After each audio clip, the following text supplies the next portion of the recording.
Hello, good morning दोस्तों, कैसे हैं आप लोग? आशा करती हूँ ठीक होंगे, है ना? और पढ़ाई भी आप लोग अच्छे से चल रही होगी। तो चलिए, खुद पर विश्वास करना सबसे बड़ा साहस है और ये साहस करते रहें, सकारात्मक सोचें और सकारात्मक रहें, है ना? क्योंकि सकारात्मकता ही वो ऊर्जा है जो आपको बैड सिचुएशन और आपका जो ब वर्स्ट सिचुएशन होता है उससे लड़ने में ताकत देता है और ऊर्जा देता है, तो उस ऊर्जा को बनाए रखें, है ना? देखिए, हमारे व्यूअर इंस्टाग्राम और फेसबुक पे जो भी होंगे ना, वो हमारे AFT एडू बूस्ट चैनल में आए, सब्सक्राइब कर दें और बेल आइकन दबा दें ताकि जो भी क्लास अपलोड हो उनको एट अ टाइम मिल सके, है ना? तो मैं ना, देखिए, जीके में अभी मैं पॉलिटी और ज्योग्राफी करवा रही हूँ साइड, अल्टरनेट, कभी ज्योग्राफी कुछ क्वेश्चन पोर्शन करा रही हूँ, साथ में चल रहा है। और ये पॉलिटी का, तो पॉलिटी का काफ़ी पोर्शन मैं पढ़ा चुकी हूँ और अभी संवैधानिक संशोधन 106 टोटल है, नवंबर 2025 तक। तो उसको मैं ना बहुत बर्डन ना करके 10-10 संशोधन को एक साथ एक क्लास में लाई हूँ और पढ़ाते भी जा रही हूँ और जो बेसिक नॉलेज भी है वो मैं देते जा रही हूँ।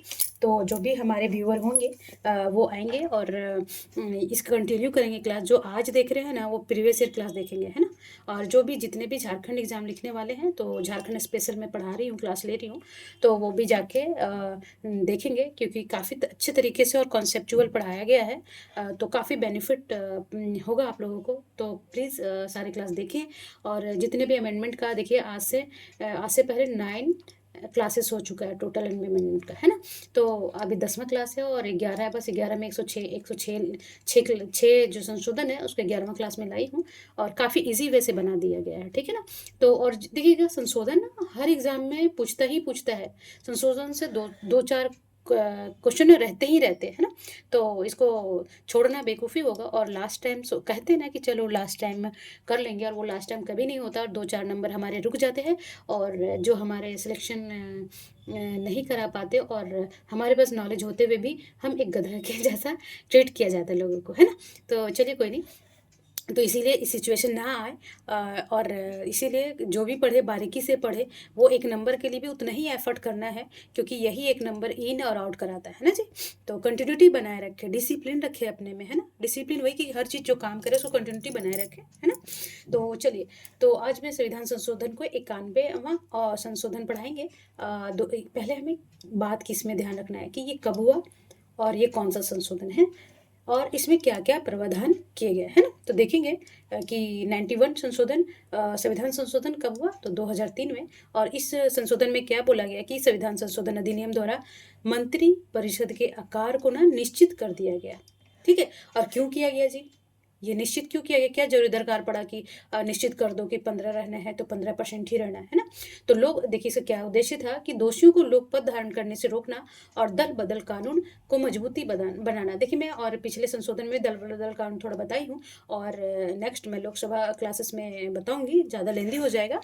तो अभी इधर देख लीजिए। तो क्या है, देखिए, इसमें क्या किया गया, सीमित कर दिया गया ना। तो ये पॉइंट हम देखेंगे, फिर समझाएंगे हम आपको कि केंद्रीय मंत्रिपरिषद में प्रधानमंत्री समेत मुख्यमंत्री, सॉरी माफ करेंगे, समेत मंत्रियों की अधिकतम संख्या लोकसभा के कुल सदस्य संख्या का 15% होगा, ठीक है? तो ये याद रखना पड़ेगा कि कितना परसेंट होगा, 15%। सो वेरी वेरी इंपॉर्टेंस हर एग्जाम के लिए। तो देखिए, मान लीजिए, मैं एग्जांपल देती हूँ। मान लीजिए लोकसभा में टोटल सीट कितना है, अधिकतम 500, ठीक है? देखिए, यहाँ पे ना अधिकतम संख्या, मिनिमम, तो देखिए अधिकतम इससे ज़्यादा नहीं होना चाहिए, ठीक है? तो ये वर्ड भी याद रखेंगे, ठीक है? तो और मिनिमम तो मान लीजिए कि 500 है, तो 500 का 15% कितना हो जाएगा जी? परसेंटेज निकालना तो सबको आता होगा, है ना? तो 75 मंत्री होंगे कैबिनेट में, कैबिनेट मंत्री बोलते हैं। तो मंत्रिपरिषद में ये कितना होंगे कि इसमें क्या बोलते हैं, 75 मंत्री होंगे। इससे ज़्यादा नहीं हो सकते, इससे कम हो सकते हैं, 40 हो सकते हैं, 50 हो सकते हैं, बट 75 से ज़्यादा, क्योंकि इसका 15%, 500 का 75। और मान लीजिए किसी विधानसभा में 200 सीट है, विधानसभा की प्रोसेस आगे हम बताएंगे।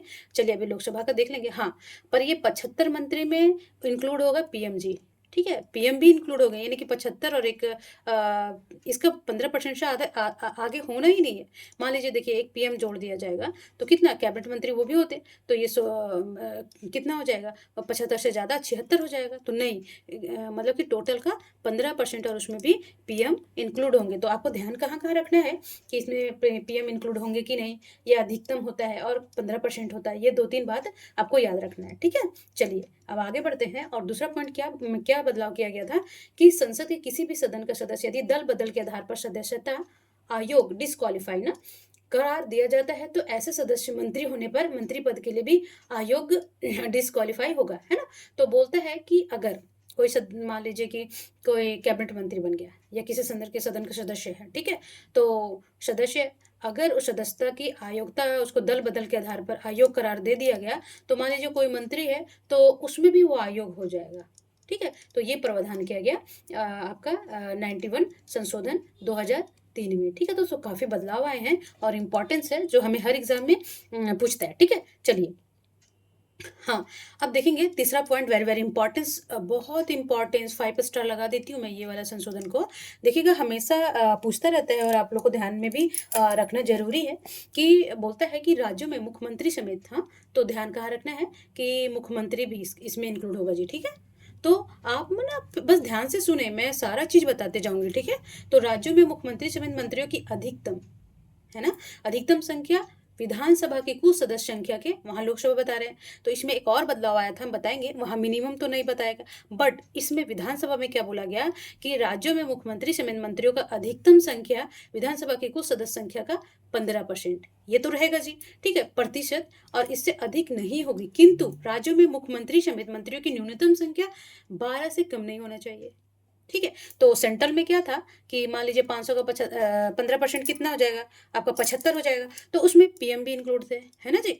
मगर इसमें मिनिमम नहीं था, चलो ठीक है, 75 अधिकतम होना चाहिए और कम से कम 30 भी हो जाएगा, 40 भी हो जाएगा, 20 भी हो जाएगा, मिनिमम नहीं बताएगा। बट इसमें विधानसभा के लिए क्या बताया गया कि सीएम इंक्लूड होंगे, मुख्यमंत्री, इसका भी 15%, मान लीजिए 200 है, ठीक है, 200 है किसी का विधानसभा का, और उसका 15% कितना हो जाएगा जी, तो ये कट जाएगा और इसका ये 30 है ना।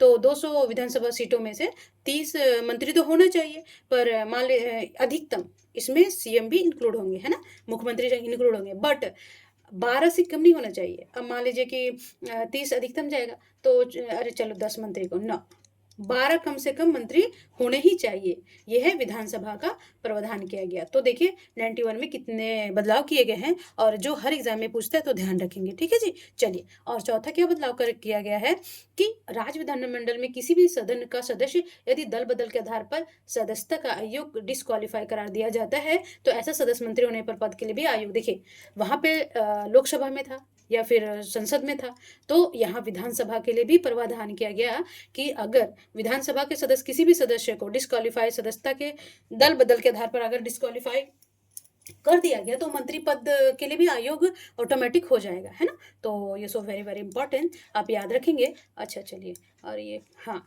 यहाँ पे 5 होना चाहिए, ठीक है। तो अभी ये भी हम देखेंगे कि और क्या प्रावधान किया गया है। और पांचवा क्या प्रावधान किया गया, संसद या राज्य विधानमंडल के किसी भी सदन को सदस्य चाहे वह किसी भी दल में संबंधित हो, यदि दल बदल के आधार पर सदस्यता का आयोग करार दिया जाता है, तो ऐसे सदस्य किसी भी लाभपद राजनीतिक पद को धारण करने के लिए भी अयोग्य होंगे, है ना। ऐसे पद से अभिप्राय है, देखिए क्या लाभ का पद क्या है ना, इसमें थोड़ा सा बता दिया गया है, पूरा परिभाषा नहीं दी गया, बट इसमें बता दिया गया कि लाभ का पद क्या है, ये थोड़ा सा इसको डिस्क्राइब किया गया कि केंद्र या राज्य के अधीन कोई पर जहां उस पद के लिए लोक राजस्व से वेतन और अन्य सुविधाएं के लिए भुगतान किया जाता है, ये लाभ का पद होगा कि कोई राज्य के अधीन या केंद्र के अधीन है और वो गवर्नमेंट राजस्व से उसके वेतन या फिर उसकी सुख सुविधा के लिए दिया जाता है, तो वो लाभ का पद माना जाएगा। ये किया गया था आपका 91 संशोधन 2003 में। सो वेरी वेरी इंपॉर्टेंस, देखिए काफी बदलाव आए हैं। और दूसरा क्या है कि केंद्र या राज्य सरकार के प्रत्यक्ष या अप्रत्यक्ष नियंत्रणाधीन कोई पद जहाँ पे उस पद के लिए लोग राजस्व के वेतन और अन्य सुविधाएं भुगतान किया जाता है, सिवाय जहाँ वेतन या पारिश्रमिक क्षतिपूर्ति पूरक प्रकृति का हो, है ना। बोलते हैं कि एक तो केंद्र सरकार के अधीन हो या राज्य सरकार के, बट डायरेक्ट या इनडायरेक्ट अगर सरकार उसमें इन्वॉल्व है, उसका नियंत्रण है सरकार का, उसमें भी अगर वो इन्वॉल्व है और उसका वेतन और राजस्व वेतन पा रहा है, तो वो भी लाभ का पद माना जाएगा। अगर इसके थ्रू वो आयोग करार दिया जाता है, तो मंत्री पद के लिए भी आयोग होगा, ऐसा इसे प्रावधान किया गया है ना जी। चलिए, और क्या बदलाव किया गया जी इसमें 91 में, है ना। तो सो वेरी वेरी इंपॉर्टेंस है, आप 2-3 बार देख लीजिएगा, देखिएगा, भूलिएगा नहीं, है ना। बट कंसंट्रेशन और निगाह है इसमें दौड़ा के, ऐसा नहीं कह रहे इधर उधर सुन रहे, कहानी सुन रहे, बट जब हम देख देख के पढ़ते हैं ना, तो हम कभी नहीं भूलते, है ना, एकदम बारीकी से कंसंट्रेशन के साथ पढ़ा करें। ठीक है, चलिए। तो और क्या है ना, जब भी पढ़े तो फ्लाइट मोड पे डाल ले घर वालों को, बस घर वालों को बता के कि हाँ 2-3 घंटा फ़ोन बंद रहेगा मेरा, मैं पढ़ाई करूँगा, तो ऐसा। ठीक है, चलिए कोई बात नहीं। और तीसरा क्या बोलेगा कि 10वीं अनुसूची में वर्णित या उपबंध जिसके अनुसार यदि किसी दल के 1/3 सदस्य दल के बदल सकते हैं तो आयोग घोषित नहीं किया जा सकता है। इस उपबंध में समाप्त कर दिया गया और इसका अर्थ है कि दोषियों को फूट के आधार पर कोई संरक्षण प्राप्त नहीं है। वहाँ था ना कि 1/3 सदस्य अगर दल बदल करते हैं तो उसके अनुसार आयोग घोषित नहीं किया जा सकता, इस संबंध को समाप्त कर दिया गया इसमें 91वें संशोधन में। ठीक है, चलिए। काफी लेंदी था। हाँ, अब 92वां संशोधन अधिनियम कब आया था? ये भी 2003 में आया था। जो 91 संशोधन था वो भी 3 में आया था और 92वां संशोधन भी 3 में आया था, है ना? तो अभी क्या है, इसमें क्या बोला गया कि 8वीं अनुसूची है ना, जिसमें 22 भाषा है ना वर्तमान में, हम जब पढ़ाए अनुसूची उसमें डिटेल से बताए हैं, आप लोग जाएंगे और देखेंगे। ठीक है, तो इसमें क्या हुआ कि 8वीं अनुसूची में 4 अन्य भाषाएं जोड़ी गई। तो कौन संशोधन? 92वां संशोधन। कभी कभी पूछ लेता है, देखिए झारखंड वाले होंगे तो बता देंगे कि संथाली, कभी कभी पूछ लेता है संथाली भाषा को अनुसूची 8 में कब जोड़ा गया। तो ये 92वां संशोधन 2000, कभी डेट पूछ लेगा और कभी संशोधन पूछ लेगा कि कितनावां संशोधन है ना। तो सो वेरी इंपॉर्टेंट, याद रखेंगे। तो इसमें कौन कौन सी भाषा जोड़ा गया जी? तो कभी ये पूछ लेगा कि 92वां संशोधन में कितनी भाषा जोड़े गए, तो 4 भाषा, ये याद रखना है। ठीक है, और क्या याद रखना है जी? तो और कौन कौन से भाषा, 3-4 देगा, बोडो, डोगरी, मैथिली और कोई और देगा, उड़िया। तो संथाली है ना, तो इसलिए हमें चारों भाषा याद रखेंगे, है ना। तो बोडो, डोगरी, मैथिली और संथाली। अच्छा, चलिए, तो अब हम ये भी जान लेंगे कि बोडो कहाँ बोला जाता है, डोगरी कहाँ बोला जाता है, मैथिली कहाँ बोला जाता है और संथाली कहाँ बोला जाता है। ठीक है, तो मैं कल का क्लास में बोडोलैंड के बारे में बताई होंगी, जो आज नहीं देखे होंगे वो जाके देखेंगे कि बोडोलैंड है क्या आखिर, है ना। तो देखेंगे ये हम नॉर्थ ईस्टर्न का बनाते हैं। तो ये असम हो गया जी, और ये भूटान हो गया, और ये असम का पोर्शन है। तो ये असम वाला ये जो है ना उत्तरी पूर्वी क्षेत्र, ये बोडोलैंड कहलाता है। और क्यों बना वो मैं बताई हूँ। तो बोडो कहाँ बना बोला जाता है थी? बोडोलैंड में, और वो असम का भाग है। ठीक है, चलिए अब हम आगे देखते हैं कि डोगरी को कहाँ बोला जाता है। तो ये जम्मू कश्मीर में बोला जाता है, खास करके जम्मू में, और कुछ पंजाब के एरिया भी आता है और हिमाचल का एरिया भी आता है डोगरी भाषा बोलने वाले। चलिए, हाँ, और मैथिली तो जानते हैं, मिथिला है ना। मैथिली कहाँ बोला जाता है? तो बिहार में, है ना।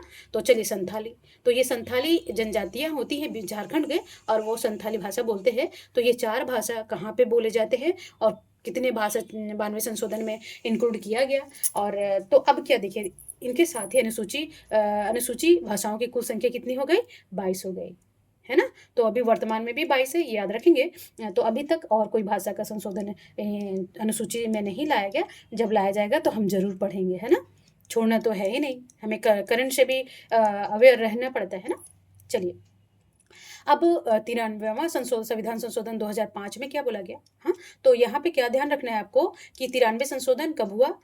2005 में, है ना। कभी यहाँ पे ये सब दे देगा और पूछेगा ये संशोधन कब हुआ था, है ना।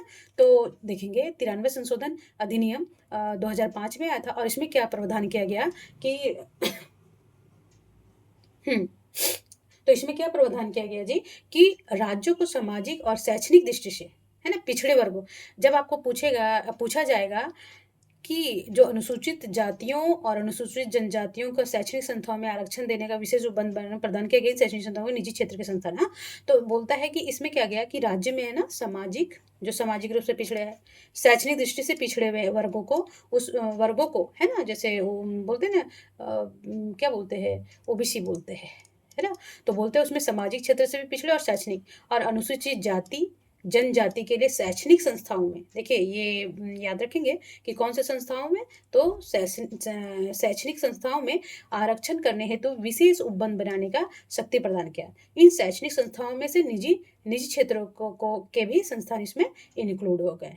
ठीक है, कि कितना सीट कम से कम इन तीनों से मतलब कि एससी से, एसटी और ओबीसी से आएंगे, है ना। तो वो भी प्रावधान किया गया 93वां संशोधन में, है ना। चलिए, अब हम आगे का संशोधन पढ़ेंगे कि 94 संशोधन 94वां संशोधन है, 94th संशोधन है। संविधान संशोधन अधिनियम कब आया था, पहले हम देखेंगे। तो ये कब आया था? 2006 में। ठीक है, और इसमें क्या याद रखना है जी कि इस संविधान संशोधन द्वारा बिहार के एक विशेष जनजाति मंत्री की नियुक्ति की बाध्यता से मुक्त कर दिया गया, करते हुए उस उपबंध में अब झारखंड छत्तीसगढ़ के लिए लागू कर दिया गया। अच्छा, हम देखते हैं इसमें अभी वर्तमान में कौन-कौन से राज्य आएँगे, है ना? तो वो भी हम देखेंगे। तो पहले क्या था कि एक बिहार में ऐसा प्रावधान था कि एक जनजातीय कल्याण मंत्री तो होगा ही होगा, मैंडेटरी है, चाहे उसके वहाँ पे जनसंख्या उसका हो या नहीं हो, है ना? पहले था, बट 94 संशोधन अधिनियम 2006 में क्या किया गया कि इसे मुक्त कर दिया गया कि ठीक है, अगर वहाँ का विधानसभा या फिर जब वहाँ बनेगा तो वो बनेगा, बनाएंगे या नहीं बनाएंगे, कोई मैंडेटरी नहीं है कि फोर्सफुली नहीं है कि हाँ चलो बनाना ही है ना? तो ये वाला उपबंध को हटा दिया गया। और अब देखेंगे वर्तमान में, देखिए कितने कितने राज्य में इसमें तो मुक्त कर दिया गया कि बना सकते नहीं भी। अब है, देखिए झारखंड हो गया, इसमें तो लागू है वो कानून की होगा। छत्तीसगढ़ हो गया जी, ठीक। फिर उड़ीसा हो गया जी, ठीक है। उसके बाद मध्य प्रदेश हो गया जी। तो कितने राज्य हो गए जी? 4। तो वर्तमान में कितना ये मतलब बाध्यता है कि वहाँ पे जनजातीय मंत्री कम से कम एक तो होना ही चाहिए, है ना? तो ये 4 राज्य वर्तमान में झारखंड, छत्तीसगढ़ और एमपी, छत्तीसगढ़, मध्य प्रदेश बोलते हैं, उड़ीसा, मध्य प्रदेश, छत्तीसगढ़ और झारखंड में अभी भी ये बाध्यता कायम है, ठीक है। तो देखेंगे आगे कि छत्तीसगढ़ के लिए लागू कर दिया गया और इन 2 नवगठित राज्यों के साथ-साथ उपबंध, देखिए 2006 में नया बना था ना छत्तीसगढ़ और झारखंड, तो उसके बाद बोलते हैं नवगठित राज्यों के लिए साथ ही यह उपबंध अब मध्य प्रदेश, है ना, मध्य प्रदेश और उड़ीसा में भी प्रभावी हो गया है। जहाँ यह पहले ही प्रयोग में था, वो तो था ही, बट इसको हटाने का नहीं, और राज्य सोच ले कि नहीं छोड़ो, हमें जब वो हटाया तो वो उसको हम रेफरेंस देंगे कभी कि हाँ, वहाँ तो बिहार में है इसलिए हम नहीं करेंगे। तो इसमें ये नियम को कानून रखा गया, मतलब कि लागू रखा गया, ठीक है। चलिए अब हम 95 संशोधन में देखेंगे। 90-95 संशोधन, संविधान संशोधन अधिनियम कब आया था? तो 2009 में आया था। अच्छा चलिए, तो इसमें क्या बोला गया कि लोकसभा एवं राज्य विधानसभाओं में अनुसूचित जातियों, जनजातियों के तथा एंग्लो इंडियंस, हम बताए हैं, बार बार हम नहीं बताएंगे, पीछे प्रीवियस ईयर क्लास जाएंगे कि एंग्लो इंडियंस क्या है, ठीक है। विशेष आरक्षण के को अगले 10 वर्षों के लिए 2020 तक के लिए बढ़ाने का प्रावधान किया गया। जो पहले था ना कि 10 साल के बाद फिर देखेंगे कि इनको आरक्षण की ज़रूरत है कि नहीं, बट इनको लगा कि देखिए रियलिटी तो ये नहीं होता है, बट सरकार की अपनी स्ट्रेटेजी होती है और कुछ होता है, तो उसके अकॉर्डिंग वो क्या किया, ये आरक्षण को बंद ना किए और इसको, और ये प्रावधान को 10 सालों के लिए बढ़ा दिया गया, 95 संशोधन 2009 में 2020 तक के लिए, ठीक है जी। चलिए, अब 96वां संशोधन अधिनियम क्या आया था? ये कब आया था जी? 96 2011 में, ठीक है? तो हम डेट भी देखेंगे। अब इसमें क्या किया गया? कभी-कभी बोल देगा कि उड़िया जो भाषा है उसको, उड़िया को उड़िया कब चेंज किया गया? है ना? तो आपको याद रखना पड़ेगा ना कि 96 संशोधन 2011 में आया था उसके अकॉर्डिंग, है ना? तो देखिए उड़िया, उड़िया के स्थान पर उड़िया, अंग्रेजी भाषा में 8वीं अनुसूची में सम्मिलित उड़िया भाषा के उच्चारण को बदलकर उड़िया कर दिया गया, है ना? देखिए उड़िया वहाँ के लैंग्वेज उड़िया के होगा, बट अंग्रेजी भाषा की 8वीं अनुसूची में सम्मिलित कर 8वीं अनुसूची में सम्मिलित उड़िया भाषा के उच्चारण को बदल के क्या कर दिया गया? उड़िया कर दिया गया। और ये कौन से संशोधन में? 96 संशोधन में कर दिया गया। देखिए सारे क्वेश्चन एग्जाम के लिए बहुत इंपॉर्टेंस है, चाहे यूपीएससी हो, सारे पीसीएस हो, वनडे एग्जाम हो, है ना? संशोधन तो पढ़ना पड़ेगा जी, है ना? इसमें कोई भी वो नहीं है, मतलब कि दो राय नहीं है कि आज छोड़ो हम इसे बन के, तो आपको अगर 100% सिलेक्शन लेना है तो आपको 100% पढ़ना भी तो पड़ेगा, है ना? नहीं तो रुक रुक के गाड़ी चलती ही नहीं जाएगी, है ना? तो चलिए 97 संशोधन, संविधान संशोधन कब भी आया था? तो ये भी 2011 में आया था, ठीक है। तो इसमें क्या बोला गया, देखिए वेरी वेरी इंपॉर्टेंस याद रखेंगे कि क्या क्या इसमें प्रावधान किया गया है जी। तो ये मैं 5 स्टार लगा देती हूँ, है ना? चलिए, तो इसमें क्या गया कि इस संशोधन द्वारा सहकारी समिति, अभी सब समझाएंगे सो डोंट माइंड, अभी एक एक चीज हम सारे बेसिक भी पढ़ाते जाएंगे। तो इस संविधान संशोधन द्वारा सहकारी समितियों को एक संवैधानिक स्थान का संरक्षण प्रदान किया गया, है ना? संशोधन द्वारा संविधान में निम्नलिखित 3 बदलाव किए गए, है ना? कितने बदलाव किए गए? 3 बदलाव, और वो बदलाव क्या है हम आगे देखेंगे एक बाय एक करके, 1 बाय 1, है ना? तो पहला बदलाव का क्या किया गया कि सहकारी समितियों को बनाने का अधिकार एक फंडामेंटल राइट्स, मौलिक अधिकार होगा, है ना? तो कभी एग्जाम में आ जाए कि संवैधानिक सहकारी समिति बनाना फंडामेंटल राइट्स है कि नहीं, तो कंफ्यूज होगा, अरे बड़का होगा, जरूरी है क्या? फिर बट देखो यहाँ पे ये मौलिक अधिकार है, है ना, बना दिया गया संशोधन 97 संशोधन 2011 में, है ना। ये बना दिया गया कि अगर कोई सहकारी समिति बनाना चाह रहा है तो उसका फंडामेंटल राइट्स है, कोई उसको मना नहीं कर सकता, है ना। तो ये प्रावधान किया गया मौलिक अधिकार। और दूसरा क्या प्रावधान किया गया जी, कि राज्य की नीति में सहकारी समितियों को बढ़ावा देने के लिए नया नीति निर्देशक सिद्धांतों का समावेश किया गया। डीपीएसपी पढ़ाए हैं हम, जाके देखेंगे। तो उसमें क्या किया गया, नया आर्टिकल्स कौन सा जोड़ा गया जी, तो अब देखेंगे कि इसमें 43 का खा एक नया आर्टिकल से जोड़ा गया। उसमें सहकारी समितियों को डीपीएसपी के तहत नीति निर्देशक तत्व राज्य का कर्तव्य होगा कि इसको मतलब कि लागू करें, है ना। तो चलिए, और तीसरा क्या बदलाव अभी हाँ, तो अगर हम इंग्लिश में लिखेंगे तो 43 का बी लिखेंगे, या फिर हिंदी में लिखेंगे तो 43 खा लिखेंगे। तो ये संशोधन 97 2011 में लाया गया कि एक तो मौलिक फंडामेंटल राइट्स को माना गया मौलिक अधिकार, दूसरा कि डीपीएसपी में राज्य के नीति निर्देशक तत्वों में नया आर्टिकल्स 43 खा लाया गया। सो वेरी वेरी इंपॉर्टेंट, यहाँ मैं लिख देती हूँ 43 का खा जोड़ा गया, ठीक है। हाँ, अब देखिए और भी क्या कितने बदलाव आए हैं, है ना। तो और क्या बदलाव आया है जी, तो तीसरा में सहकारी समितियों का नाम एक नया भाग, देखिए सहकारी समितियों को भाग ने 9 का खा, देखिए 9 का खा भाग भी जोड़ा गया। So very very important. और ये आर्टिकल्स, इसमें आर्टिकल्स अगर पूछ देगा तो आप देख लेंगे कि 243 ZH से 243 ZT तक ये प्रावधान है, ये 9 का खा में, ठीक है। तो देखिए कितने बदलाव आए हैं, है ना। सो वेरी वेरी इंपॉर्टेंट से संविधान। अच्छा चलिए, मैं थोड़ा सा बताना चाहूँगी यहाँ पे कि सहकारी समितियाँ आखिर बोला किसको जाता है ना। तो देखिएगा, व्यक्ति का एक स्वैच्छिक संघ होता है ना। जैसे मान लीजिए एग्जाम्पल मैं देती हूँ कि मान लीजिए राम है ना। एक बंदा राम है, या चलो श्याम है ना। श्याम को लेते हैं, और राम भगवान जी भी होते हैं, तो हम राम जी को बार बार नहीं करते, है ना। तो श्याम है ना, श्याम है। वो बोला कि यार ठीक है, अभी हम या रोजगार नहीं मिल रहा, तो चलो हम कल्याण के लिए ना, कल्याणकारी कार्यों के लिए एक समिति बनाते हैं। तो वे स्वेच्छा से लिया, पर ये फंडामेंटल राइट्स का बन गया, है ना।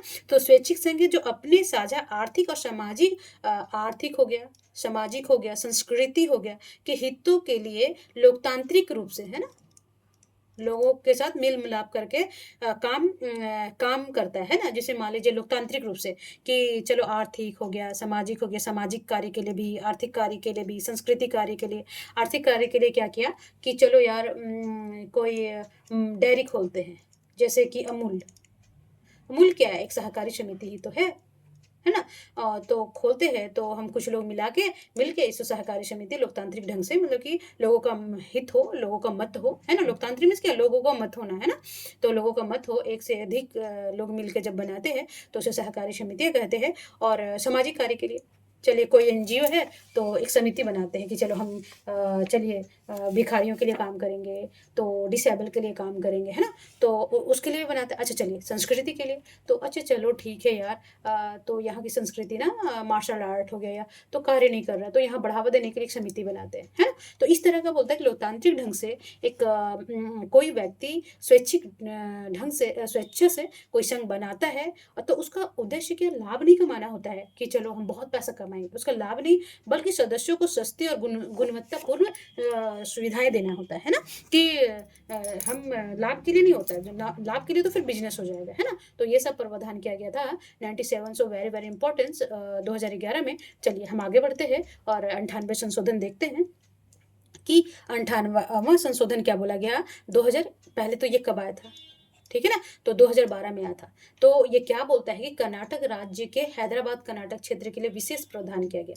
विशेष प्रावधान का लक्ष्य एक ऐसे संस्थागत क्षेत्र की स्थापना से है जो कि विकास की जरूरतों को पूरा करने के साथ मानव संसाधनों को बढ़ाने, शैक्षणिक और व्यावसायिक प्रशिक्षण में सेवा और आरक्षण के साथ रोजगार को बढ़ावा देने के लिए स्थानीय कार्यकर्ताओं एवं संस्थाओं को धन न्यायसंगत आवंटन कर सके। इसमें कुछ समझने की बातें नहीं है, बट ऐसे समझ जाइए कि ये जो व्यावसायिक प्रशिक्षण, सेवा और आरक्षण के साथ रोजगार को बढ़ावा देने के लिए कर्नाटक सरकार और हैदराबाद सरकार के लिए ये प्रावधान लाया गया। चलिए अब हम 99 संशोधन, संविधान संशोधन देखते हैं। पहले हम देखेंगे कि ये आया कब।